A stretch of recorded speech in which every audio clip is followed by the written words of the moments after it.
Good afternoon, I'm June Bravo, and here are your 2:30 news.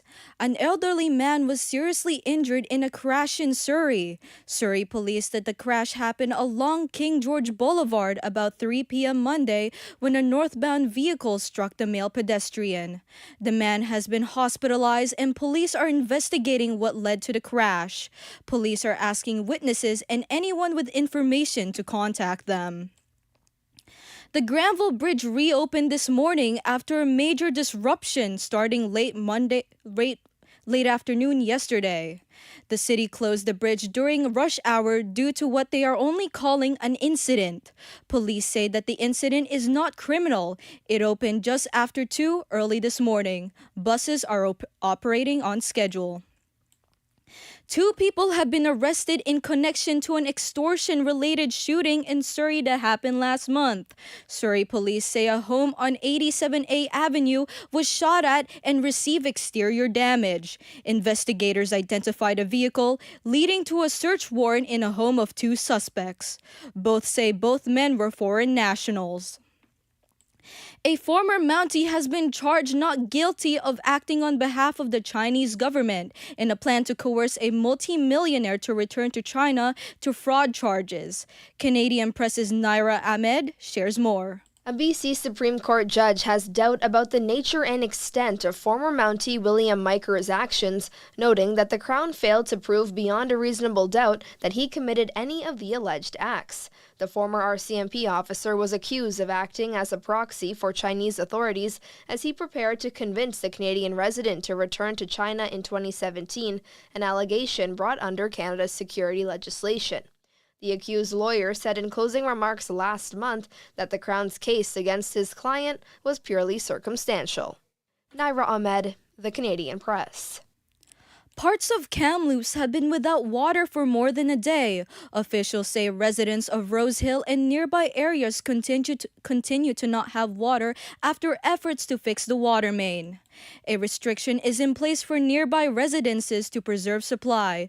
Officials say people in breach will face fines. The city is supplying portable water trucks to residents of Valley View Arena and Dallas Park to help residents. An update says that crew will attempt another repair on the broken main today. Moving on to a cultural story, the Museum of Anthropology is opening a new exhibition called I Use My Haida Eyes, featuring the full collection of late Haida artist Hazel Wilson's 51 history robes. Our reporter Andrew Chen has more on how the exhibit is both a retelling of Haida history and a celebration of cultural identity. For the first time ever, Hazel Wilson's 51 history robes are being displayed together as a full collection. The button blankets retell Haida history through Indigenous perspectives. The exhibition's title, I Use My Haida Eyes, comes from Wilson's creative process, a way of seeing the world through Haida culture and identity. A perspective that Wilson's daughter, Dana Simeon, says was passed down through generations. No matter what you're doing, no matter what you're seeing, no matter where you are, you're Haida. This is who I am. I Use My Haida Eyes opens May 14th at the Museum of Anthropology. Andrew Chen, BCIT News. With spring in full swing and summer coming, people are wanting to get out of the house. But be careful, our reporter Noah Peckham explains the dangers of hiking. Hiking becomes a popular activity in the spring and summer. Locals look to enjoy the sun after a gloomy winter. They can underestimate the difficulty of hikes around Vancouver. In the last few weeks, there have been several search and rescue efforts to save ill-equipped hikers. As the summer months approach, tourists come to visit Vancouver. These tourists are even more likely to underestimate local hikes as they are not familiar with the area. If you are unsure about the proper equipment and safety precautions to take, the North Shore Search and Rescue has an education section on their website. Noah Peckham, BCIT News. Boss Sod Farms are helping with the World Cup grass at BC Place. Our reporter Trevor Weinbrenner shares more. BC Place usually has artificial turf, but that will change for the World Cup. Boss Sod Farms is a local farm in Abbotsford that is helping produce the field and grass. The players were coming out and saying they wouldn't play on the artificial turf. The switch came after years of players concerned for the safety of injury that could account on the artificial turf. The big change was after star soccer player Lionel Messi didn't come to play in a regular season game in Vancouver due to the artificial turf. Without the help of Boss Sod Farms, this wouldn't be possible. Trevor Weinberner, BCIT News. Over $200 million are being committed into new training spaces for skilled trades, according to BC's Premier. Our reporter Zach Bayard explains what it means for BCIT. Premier David Eby announced today that his government is investing $241 million into additional training spaces over 3 years. Up to 5,000 new trades training seats will also open for apprentices as a result of the funding. Eby says it's aimed to support young workers. We will not grow this province on the backs of young people. We can only grow this province in partnership with young people. Steve Perry, Dean of Academic Strategy and Innovation here at BCIT, says there's no better time to get into trades. This level of investment is going to reduce barriers for apprentices to get into the system, get through their training period, and also support the employers to indenture and keep apprentices through to Red Seal. Eby cites long wait lists and U.S. tariff wars as some of the defining reasons for his commitment. Zach Bayard, BCIT News. In Alberta, a judge has squashed a separatist petition saying the provincial government had a duty to consult with First Nations. Justice Shana Leonard says the petition, which Premier Danielle Smith said would be put on the ballot this fall if it had enough signatures, should never have been issued. Lawyers for several Alberta First Nations had argued the province's referendum process and its use by separatists are unconstitutional, as there's no requirement for Indigenous consultation. They also said separation would violate treaty rights. Lawyers for the province defended the process and pushed for the separatist petition to play out. Bill Graveland, The Canadian Press. The chief executive of ATCO says she doesn't share the same concerns as other business leaders in how an increase in the industrial carbon price would mean for Canada's competitiveness. Nancy Southern says the energy superpower Canada is striving to become needs to be able to endure decades from now. Imagine 2040, and we are the place in the world that knows how to do carbon capture. And that is important to the world again, to actually have clean fuels. Some other energy sector leaders said in an increase in the carbon levy to $130, a ton would be put at Canada's competitive disadvantage compared to other oil exploiters. Companies are paying much more to produce and deliver goods to the market. According to the latest Producer Price Index, wholesale prices in April shot up 6% compared to last year. That means prices on everything from groceries to appliances are reaching higher. ABC's Andrew Dinbert says high energy prices are caused by the war in Iran. The price of ground beef hitting all-time highs of over $7 a pound. Tomatoes up 50%, coffee up nearly 30%, and at a wholesale level, the price of producing domestic goods overall up 6%. And according to Moody's, this means the average American household is now spending $266 more per month than they were just a year ago, and $642 more than 3 years ago. United Airlines' flight attendants have a new labor contract. Associate Press's Lisa Dwyer reports on a new contract for United Airlines' flight attendants. United Airline flight attendants have approved a new labor contract covering about 30,000 flight attendants, marking their first pay increases in 6 years. The agreement includes an average 31% pay raise this summer and boarding pay worth an additional 7 to 8% in compensation. The agreement also secures expanded job security, pay for lengthy stays, and 10 weeks of paid parental leave. Union leaders say the deal sets a new industry benchmark. For years, flight attendants went unpaid during boarding, but this agreement changes that following similar moves by other airlines. I'm Lisa Dwyer. Moving on to weather, it was cloudy today, but for the rest of the week has chance of rain. That's your 2:30 news headlines. I'm June Bravo, and you're listening to BCIT's The Crow.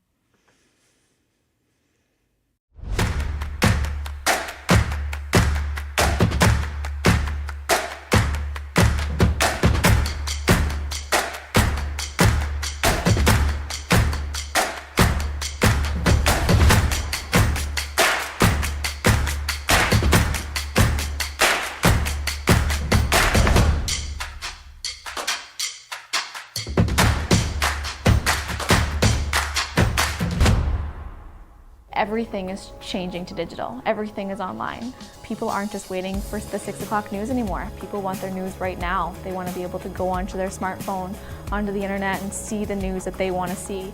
Vancouver is growing at, a really rapid rate, the Lower Mainland even, and with the tools that we're given here, we're able to cover all of that. Welcome to BCIT Magazine. I'm Radhika Sikki-King. In the program, they really leave it up to you. I mean, the help is there when you need it, figuring out how to use the programs like Premiere, Audition, and figuring out how to use the cameras. But it's up to you to sort of experiment and figure out what you can do when you go out in the field. They brought candles and flowers to remember the student who lost her life yesterday. Theresa May says the international community condemns Moscow. They really make sure that you know the basics and you are able to put out a quality product. I'm Brady Tretnero. And I'm Radhika Sikki-King. Thank you for tuning in to BCIT Magazine.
Good afternoon.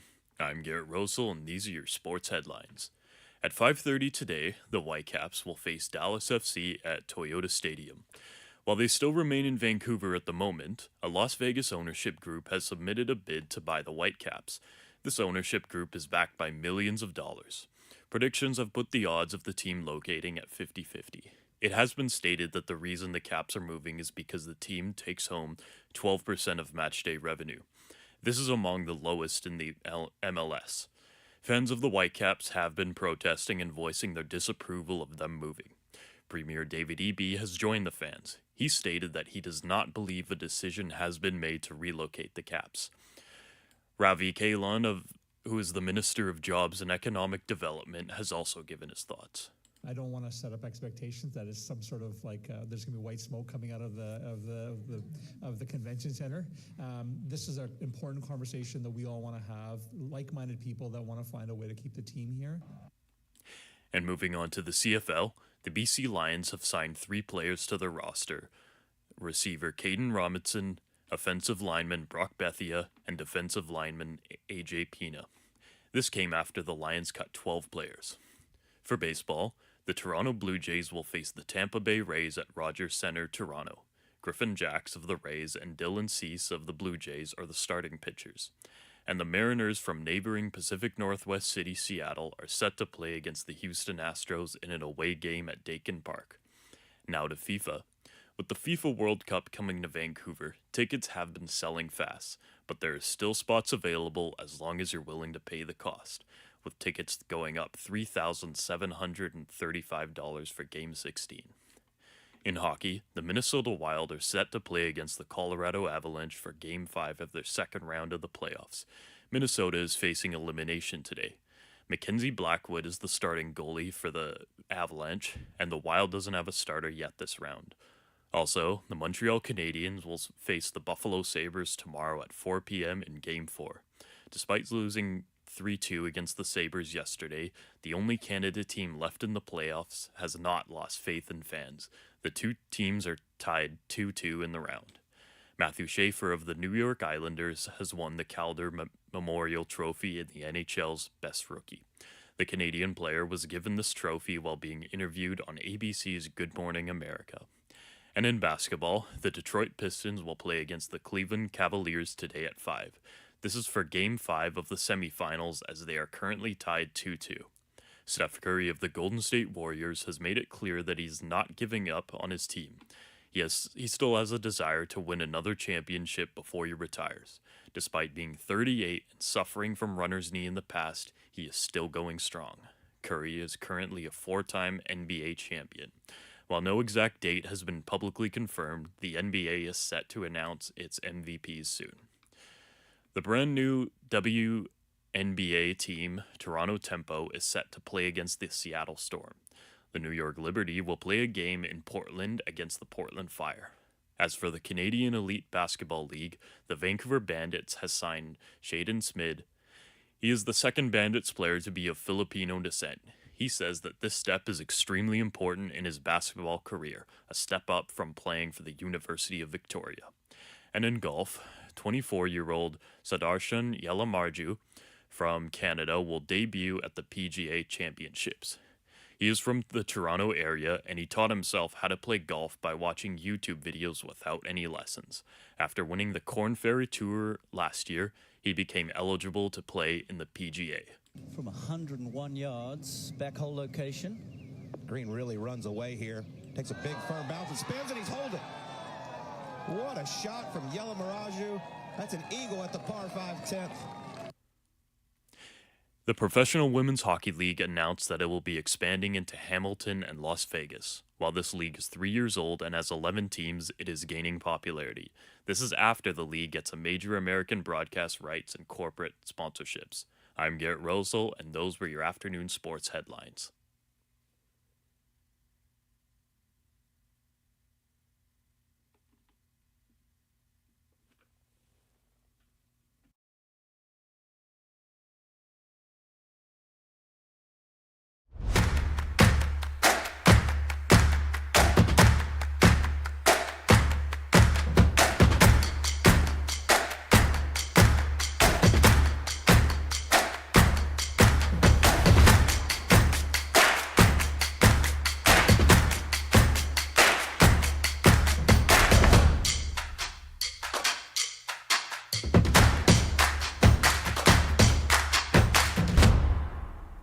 everything is changing to digital. Everything is online. People aren't just waiting for the 6 o'clock news anymore. People want their news right now. They want to be able to go onto their smartphone, onto the internet, and see the news that they want to see. Vancouver is growing at, a really rapid rate, the Lower Mainland even, and with the tools that we're given here, we're able to cover all of that. Welcome to BCIT Magazine. I'm Radhika Sikakane. In the program, they really leave it up to you. I mean, the help is there when you need it, figuring out how to use the programs like Premiere, Audition, and figuring out how to use the cameras. But it's up to you to sort of experiment and figure out what you can do when you go out in the field. They brought candles and flowers to remember the student who lost her life yesterday. Theresa May says the international community condemns Moscow. They really make sure that you know the basics and you are able to put out a quality product. I'm Brady Tretnero. And I'm Radhika Sikakane.